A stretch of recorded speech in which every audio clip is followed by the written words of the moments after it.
truly autonomous driving.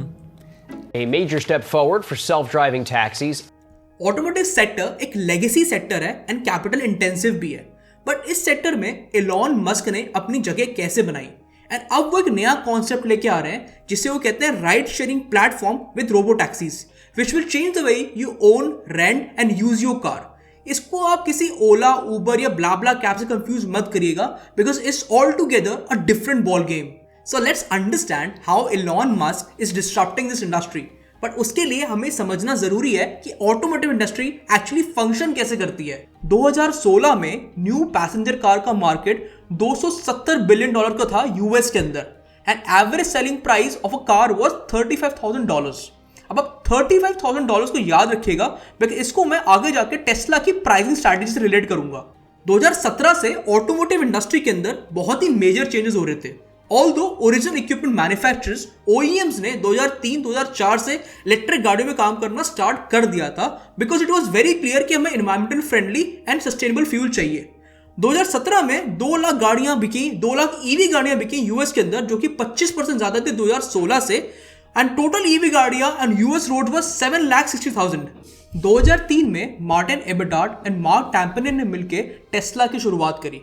2002 में EM ने Elon Musk ने पेपैल से एग्जिट किया एंड कमाए $165 मिलियन एंड देन उन्होंने टेस्ला का series A funding round lead करा एंड बन गए टेस्ला के चेयरमैन। तो एलॉन मस्क ने टेस्ला की शुरुआत नहीं करी थी, उन्होंने एक तरीके से टेस्ला को एक्वायर करा था। उसके बाद EM ने ऑटोमोटिव इंडस्ट्री के अंदर कुछ मेजर लूपहोल्स देखे एंड इस लूपहोल को समझने के लिए आपको ऑटोमोटिव इंडस्ट्री की सप्लाई चेन को समझना जरूरी है।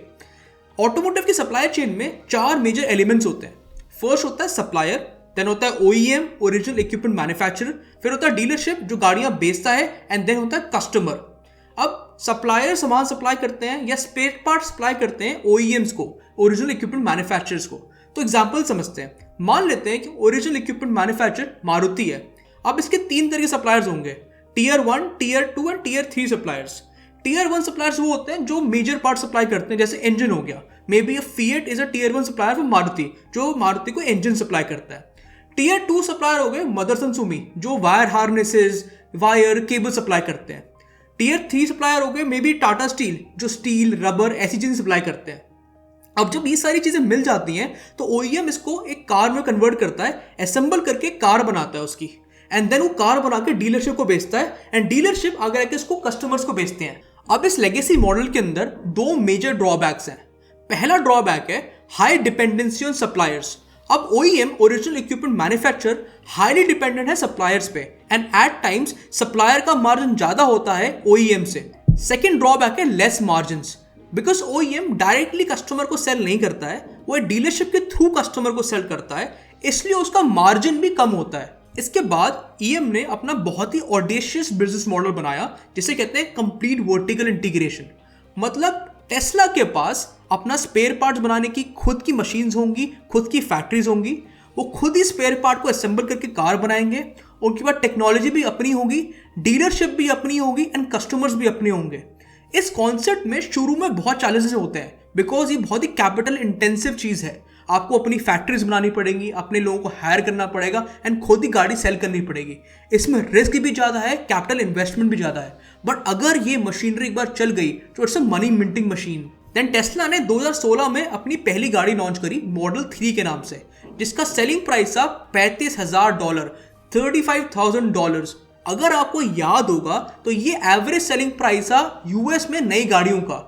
जो भी कंपनी बड़ी बनती है, जो मार्केट डिस्टर्ब करती है, वो बहुत ही स्ट्रैटेजिकली करती है, बहुत डेटा को एनालाइज करके करती है, बहुत मार्केट एनालिसिस करती है, एंड टेस्ला ने भी वही करा। उन्होंने अपना प्राइस पॉइंट ऐसा रखा जिससे वो मार्केट को एक्चुअली डिस्टर्ब कर पाए। अब आते हैं टेस्ला के सेकंड बिजनेस मॉडल पे, which is the ride sharing platform with robo taxis. ये मॉडल बहुत ही इंटरेस्टिंग है, बट इसके लिए हमें उबर का मॉडल समझना बहुत जरूरी है। उबर एक टैक्सी एग्रीगेटर है, तो ना ही वो कैब्स को ओन करता है या ड्राइवर्स को एम्प्लॉय करता है। उसका काम बहुत ही सिंपल है, उसे टैक्सीज को कस्टमर से मिलवाना है, जिसके लिए वो 30% कमीशन लेता है ऑन एवरी ट्रांजैक्शन। ये मॉडल बहुत ही सक्सेसफुल बना बिकॉज इसको स्केल करना बहुत आसान है। एक बार उबर ने अपना प्लेटफॉर्म बना लिया, उसमें मैप्स को इंटीग्रेट कर दिया, तो वो किसी भी सिटी में जाकर अपने ऑपरेशंस को एक्सपैंड कर सकता है। बट इस मॉडल में 3 मेजर चैलेंजेस हैं। पहला है less margin, over 30% margin charge करता है ऑन एवरी ट्रांजैक्शन, बट जैसे ही मार्केट में कॉम्पिटिशन बढ़ता है ये मार्जिन भी कम होता है। सेकेंड प्रॉब्लम है इनकंसिस्टेंट कस्टमर एक्सपीरियंस। बिकॉज इस टैक्सीज को ड्राइवर ड्राइव करते हैं तो कस्टमर का एक्सपीरियंस ड्राइवर के मूड या एटीट्यूड पर डिपेंड करता है। अगर ड्राइवर का मूड अच्छा नहीं है या उसका एटीट्यूड अच्छा नहीं है तो कस्टमर को अच्छा एक्सपीरियंस नहीं मिलेगा। थर्ड रीजन इज टैक्सी और कार मेंटेनेंस। जहां पे ऊबर इनिशियली एक्सपैंड करता है वहां पे कार्स या टैक्सी की क्वालिटी बहुत अच्छी होती है, बट धीरे धीरे बिकॉज ऑफ पुअर मेंटेनेंस ये क्वालिटी खराब होती है एंड इसी से कस्टमर एक्सपीरियंस भी कॉम्प्रोमाइज होता है। ईएम ने बहुत ही इंटरेस्टिंग चीज ऑब्जर्व करी। उन्होंने देखा कि यूएस के अंदर 130 मिलियन पैसेंजर कार्स हैं एंड एक कार अप्रोक्सीमेटली 11 साल चलती है एंड 95% टाइम्स वो गाड़ी या तो घर के या ऑफिस के पार्किंग लॉट में खड़ी रहती है। मतलब 95% टाइम वो गाड़ी आइडल रहती है। यहीं से उनका नया बिजनेस मॉडल आया which was ride sharing platform with robo taxis. 2015 में ईएम ने रोबो टैक्सीज का अनाउंसमेंट किया था एंड फाइनली 2024 में आके रोबो टैक्सीज लॉन्च करी। Robo taxis autonomous driver taxis हैं जिसमें कोई भी ड्राइवर नहीं होगा। ये टैक्सीज बिना किसी ड्राइवर के चलेंगी। Now as per um 95% times ये गाड़ियां आइडल रहती हैं या तो घर के या ऑफिस के पार्किंग लॉट में। So he wanted to utilize this 95% capacity. इसको बहुत ही सिंपल एग्जांपल समझते हैं। मान लेते हैं कि आप टेस्ला की गाड़ी को ओन करते हैं। आप रोज सुबह घर से ऑफिस जाते हैं। अब ये गाड़ी आपको बिना ड्राइवर के घर से ऑफिस लेके जाएगी, आपको ऑफिस में छोड़ेगी एंड उसके बाद के टाइम में जब आप ऑफिस में रहेंगे 8 से 10 घंटे जब भी आप ऑफिस में रहेंगे उस समय गाड़ी ऐसे टैक्सी काम करेगी एंड फिर आपकी टेस्ला आपको ऑफिस से घर लेके आएगी एंड जब आप सो रहे होंगे उस समय रात को गाड़ी ऐसे टैक्सी काम करेगी। इस मॉडल के 3 मेजर बेनिफिट्स हैं। पहला है इंक्रीज इन सेल्स। टेस्ला अपने कस्टमर को एक एडिशनल बेनिफिट दे रहा है कि जब वो ऑफिस में हो या घर पे सो रहे हो तभी भी वो अपनी टेस्ला की गाड़ी से पैसा कमा सकते हैं जो कि बाकी कोई कंप्यूटर नहीं दे रहे हैं। Second benefit is Tesla owns everything. Tesla के पास अपनी मैन्युफैक्चरिंग है, अपना डिस्ट्रीब्यूशन है, अपनी टेक्नोलॉजी है, अपने कस्टमर्स हैं, तो विद टाइम टेस्ला के मार्जिन्स ऑटोमेटिकली बढ़ेंगे।